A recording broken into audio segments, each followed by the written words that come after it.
বরিশাল নগরীর সড়কে যেন আইন না মানাটাই আইন। সড়কে অবৈধ হলুদ ব্যাটারি চালিত অটো ও ব্যাটারি রিকশার রাজত্ব।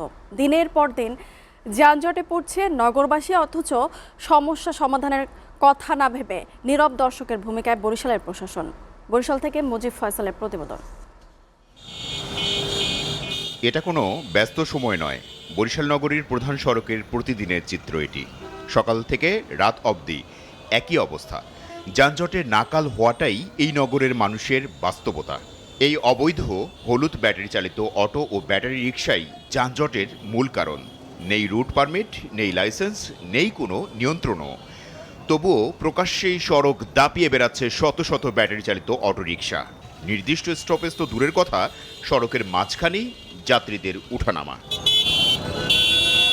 সবচেয়ে বেশি ভুক্তভোগী শিক্ষার্থীরা। সময় মতো স্কুল কলেজে পৌঁছানোর জন্য ভাগ্যের ব্যাপার। সড়কে আটকে কর্মজীবীদের নষ্ট হচ্ছে ঘন্টার পর ঘন্টা সময়। অন্যদিকে সরকার নির্ধারিত সব নিয়ম মেনে লক্ষ লক্ষ টাকা খরচ করে পরিবেশ বান্ধব অটোরিকশা কিনে সিএনজি অটোরিকশা সড়কে নামিয়ে লোকসানে পড়ছেন মালিকেরা।